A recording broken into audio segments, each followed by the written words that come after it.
Okay, Donald Trump made some statements. He talked about some people in Congress, Democrats, of course, who he disagrees with, who thinks they are horrible people. They're unpatriotic, to say the least. He made comments on Twitter that has truly been something people have been focusing on. In this clip, Donald Trump's going to talk about the same thing a few times, and you'll get the gist of everything in this clip.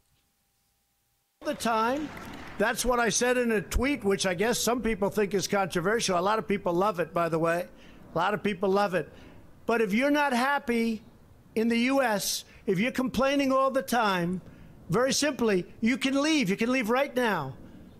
Come back if you want. Don't come back. It's okay, too. But if you're not happy, you can leave.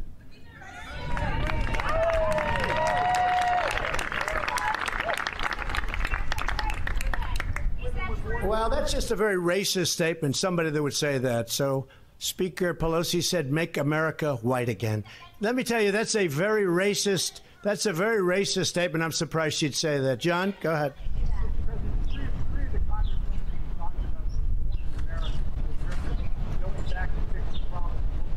Well, they're very unhappy. I'm watching them. All they do is complain. So all I'm saying is, if they want to leave, they can leave, John. They can leave. I mean, I look at Omar. I don't know. I never met her. I hear the way she talks about Al-Qaeda. Al-Qaeda has killed many Americans. She said, you can hold your chest out. You can, when I think of America, when I think of Al-Qaeda, I can hold my chest out. When she talked about the World Trade Center being knocked down, some people, you remember the famous some people. These are people that, in my opinion, hate our country. Now, you can say what you want, but get a list of all of the statements they've made. And all I'm saying that if they're not happy here, they can leave. They can leave, and you know what? I'm sure that there'll be many people that won't miss them. But they have to love our country. They're Congress people, and I never used any names. But these are people, quiet.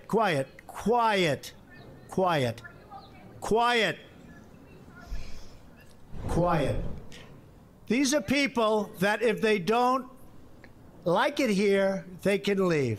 And I don't know who's going to miss them, but I guess some people will. One of them is polling at 8%. One of them is polling at 8%. So when I hear people speaking about how wonderful Al-Qaeda is, when I hear people talking about some people with the World Trade Center, some people, no, not some people, much more than some people. When I hear the statements that they've made, and in one case you have somebody that comes from Somalia, which is a failed government, a failed state, who left Somalia, who ultimately came here, and now is a congresswoman who's never happy, says horrible things about Israel, hates Jews. It's very simple. And if the Democrats want to wrap their bows around this group of 4 people, one of them kept Amazon out of New York, tens of thousands of jobs, would have been a great thing. And she kept Amazon from going, would have been a good deal. I mean, could he have made better? Maybe. But tens of thousands of jobs. And New York has not been the same since that happened. It's really hurt New York and New York City. Amazon was going to go. They were going to relocate a major section of their business in New York. She kept them out. That was a terrible thing she did. Coming to a theater near you. I want you to really, truly... Oh, come on! Hope people realize just how juvenile Donald Trump is.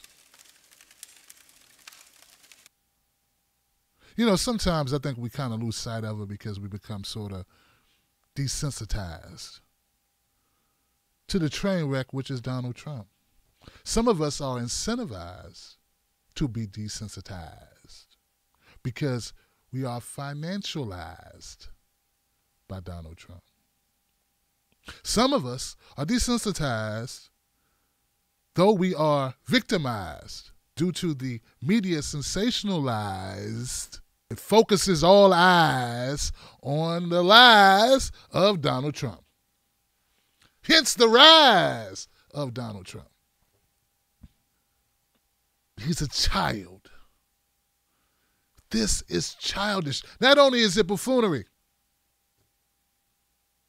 it's dangerous. You have been watching the President of the United States of America. But they have to love our country. They're Congress people, and I never used any names. But these are people, quiet.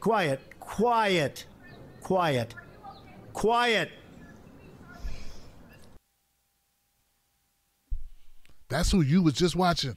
You weren't watching a stand-up comedian. You weren't watching a Sunday evangelist preacher. You were watching the President of the United States talk about individuals in Congress. And to get into, I just want you to know that we're in trouble. That's your president.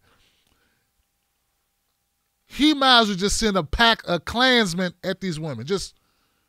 I'm surprised he isn't doxing them. And, I mean, really, he might as well send a bunch of skinheads and Aryan Nation dudes after him. Isn't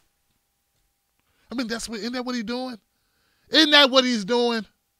Come on, he's the President of the United States saying that these people hate America.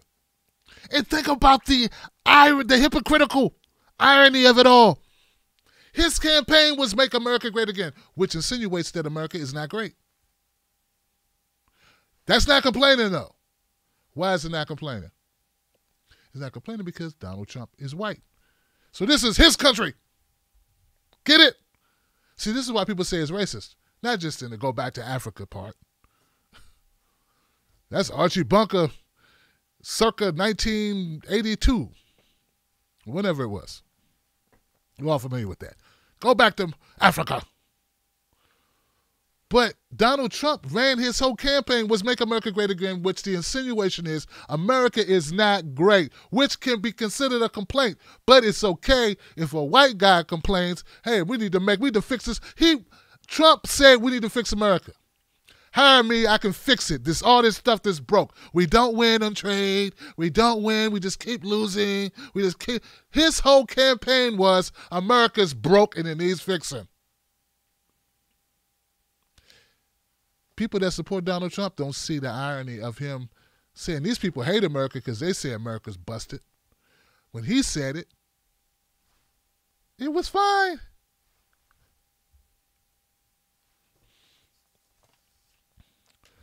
When women who are not white say America is racist or backwards or broke or the top people get all the money and it needs to do this and we are treating these immigrants, undocumented immigrants this way, this is horrible. Get out of the country, leave now. These people hate America. But all his people at the rallies, none of them were saying, get out of here, Trump. You're disrespecting America. Because when they see Trump do it, they see a white guy do it. It could be any white guy. It didn't have to be Trump. They see a white guy doing it. They don't see him as a complainer. It's the reason why when I cover black issues, some white people don't want to hear it. He's complaining. Right? This is true. It's just the way America is. I'm not indicting you. I'm just telling you the way it is. When I talk about some black issues, some white people go, oh, God, not this again. Inside, not all people are jerks and say it, they don't all type it. They go, oh, God, not again. Okay, go ahead, Tim. You're lucky I like you. I would put on my Patreon. But when a white guy talks about it, that's refreshing. Well, I never thought about it that way. It's unbiased. Maybe I should consider. Do black men get locked up more than they should? Wow. This is not unique to Donald Trump. This is America. Remember that song? This is America. Everybody dance for a while. Na, na, na, na, na, na, na, na, oh, la, na, na. Remember that? Glover? Just realize that it's not unique. Trump just don't give a damn. He'll use it. He did not make it this way, but he uses it to his own benefit. Now, to a certain extent, a lot of politicians do it. They use what they got. But Donald Trump does so in such a way that is so hazardous, so dangerous, that people get hurt. Do you really think what happened with James Fields, whose story I just covered, who just got, his life is over, effectively over. Do you really think, I believe it's a possibility that if it weren't for Donald Trump being president, using these tropes, using these racially polarizing issues, I believe that maybe James Fields may not have plowed through that crowd of people and killed Heather Heyer and injured a dozen others. And I don't think he would be, I think it's a possibility. I can't say definitely, but I also think there's a possibility he might not be serving life in jail right now. Donald Trump is taking advantage of how screwed up America is. And he's making it more screwed up. And he don't care. And it's illogical. It makes no sense. He ran on Make America Great Again. That same guy now says these people, insert color of other than white, can't say America's not great. Because if they say it, well, I can rile these people up and say these people don't even need to be in the country. Even though the squad, Ayanna Pressley, where's she from, Ohio? Ayanna Pressley's from Chicago, I'm sorry. AOC's from the Bronx. Rashida Tlaib from Detroit, all born in America. He said, so what? Y'all can go back to wherever y'all came from. Y'all can go back to whatever countries. You go fix your country. They're trying to. That's the country they live in. Oh, you want to make all your tweets about one person? You sure? Then why did you say in your tweets that you were talking to these series of people, the liberal congresswomen who have been critical of House Speaker Nancy Pelosi should go back and help fix the totally broken and crime-infested places from which they came? Why did you say they came if you were only talking about Ilhan Omar? Because you weren't talking about Ilhan Omar only. You were talking about all these women. So there's really no, like I put out a tweet, guys, there's no ground to stand on. Anyone who tries to deflect, anyone who makes excuses for Donald Trump on this, pointing out Ilhan Omar said something one time about the fundraising and lobbyist organizations of whatever, of Jewish, that's not, hey, look, we can talk about the NRA, and that's separate from talking about white people. Just because you talk about the fundraising mechanism and organizations of a people does not mean you're talking about those people individually. You're talking about the fundraising. When we talk about, when I talked about Pete Buttigieg and those private fundraisers, it's not the people themselves, it's the entities. It's not if they're bad people individually. Donald Trump's whole thing is, now he said she hates Jews. That could be bad for a person.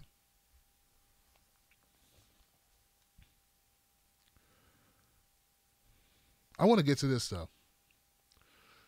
And it's the reason why I titled this live stream, part of this live stream, was Trump trolling. I want everybody to understand the epic troll Donald Trump is. But unlike some people, I'm not going to make that an excuse. Yes, Donald Trump is trolling. That don't make it good. That doesn't mean we ignore it, but it does mean we try to understand it. So why is Donald Trump trolling? Why is Donald Trump doing something to get attention? It's because, well, Donald Trump had a couple of things that didn't go so well for him. He wanted to get that census language put in there where he would ask, hey, are you an American citizen? They ruled it. He can't do that. Can't put the question in there, though he was talking for months about how he was going to get that question put into the census. Now he can't do it. Failure. He took the L. It's also took an L when Alex Acosta, he had to fire Acosta. And please, guys, miss me with the whole Acosta decided look, this was him deciding to leave. Yeah, whatever. Yeah, after you told him, hey, maybe you should get the hell out of here. Trump up there lying, said Acosta said, hey, man, I need to leave because I'm distracting you. I'm distracting America from all the work we've done. And Trump was like, oh, man, you really got to leave? Well, come on, Alex. Come on, man. I like the fact you're bringing up everyone's tying me to Jeffrey Epstein now because of you. I like the fact you have me tied to a pedo. This is great for me. I have no problems dealing with this in this election year coming up. This is great. Stay, man. Stay. Don't leave. I like you sinking my poll numbers. Where you going, buddy? We're just getting fun, starting to have fun. And dummies believe Trump that Acosta resigned. So once again, this hasn't been a very good week for Donald Trump. Trump been running on ICE raids. Some people run on gasoline. Some people run on electricity. Trump running on ICE raids. How you going to make America safer by rounding up people and pulling them out the country? Well, it didn't really go as well as he thought it was going to go. I mean, the ICE raids basically was a fizzle. Well, didn't perform. It's like, I really wanted to see Pet Sematary the remake, and then I watched it, and I was like, oh. And maybe want to go see the real Pet Sematary. And I like John Lithgow, but it was whack. Some of it was good. So that's sort of like Trump when it comes to deportations. I mean, he made all this tough talk, but then his deportation numbers by ICE, his ICE rates, they paled in comparison to Obama. Yeah. Obama deported a lot more people. His ICE raids were a lot more effective. Donald Trump, you're slipping. But see, Obama wanted to hide his ICE raids. Trump put his on the world stage and not doing so good at it. So we had a series of, they say bad things come in threes. That was one was the census. Wanted to have the citizenship question on the census. Can't do that. Struck down. Strike one. Alex Acosta getting tied to Jeffrey Epstein in a very public way. Your labor secretary is a Dumbo or a corrupt piece of garbage. And lowering your poll numbers. Nobody wants the kids to be molested. Trump. Not even your Roy Moore supporter. That was two. And then number three, the ICE raids that did not really materialize into much ice. It ended up being slushies. Wasn't really ice. It was more slushy than ice. So in comes Sunday tweets. Oh, I got to do something. They're going to be talking about my bad week all week. They're going to be talking about my census rejection on the citizenship question. They're going to be talking about Alex Acosta and Jeffrey Epstein. They're going to be talking about these ICE raids that didn't go so well after I played it up for 2 months. And what can I do? Oh, I know. Race. Yeah, let's tell them all to go back to Africa. It's all a ploy.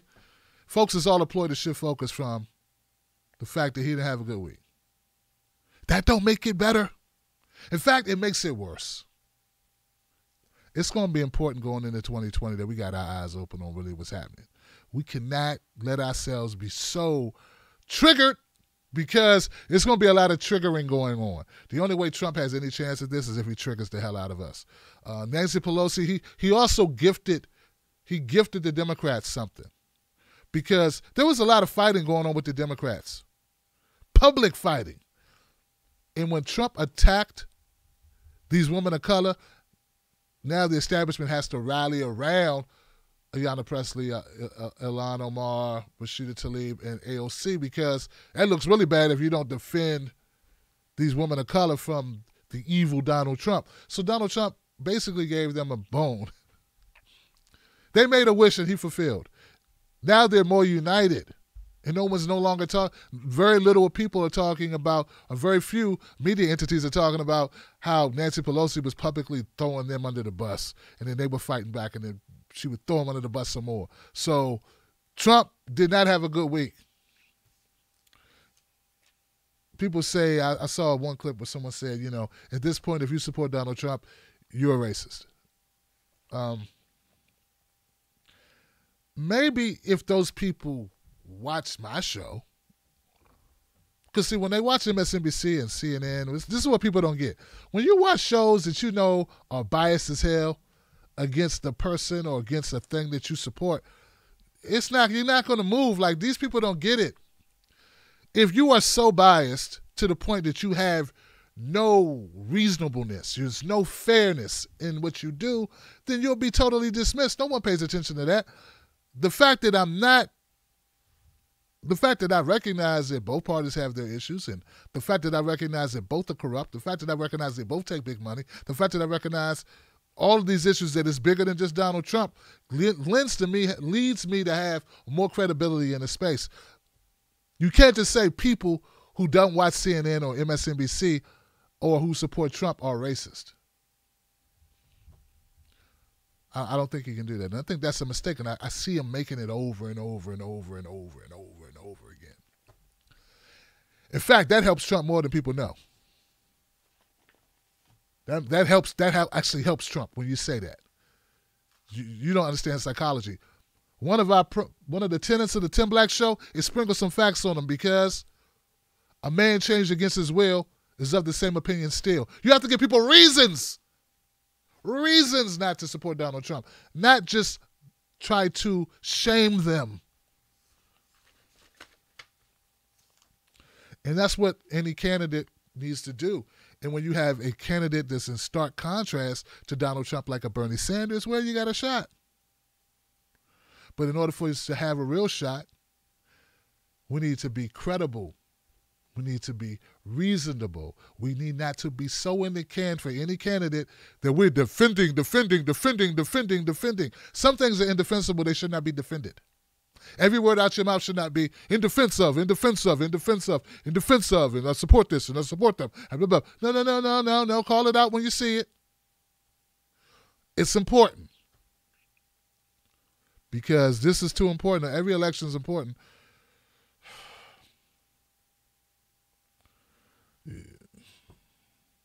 Joe Biden is horrific. If it's Joe Biden versus Trump, y'all going to say hello to more Trump. That's all I got to say on that. But we'll talk more about it as time goes. Look, guys, don't forget, $5 donation, $5 a month. It's not, if you can handle it. If you can handle that, I'll send you this. Also, you become a member of the Tim Black Wolfpack. There's content that you'll get that others won't get. And go to patreon.com, Tim's Take Live. Email me at tim@timblacktv.com, tim@timblacktv.com. Send me your address, $5 or more, Patreon or Wolfpack member, and I'll send you out a bumper sticker, right? That's it, guys. I got nothing but love for you. The clips of this video will be available to the general public as soon as we can get them done. I'll see you on the next one. Let me go check comments. Let me do a couple shout-outs, man. What a night, right?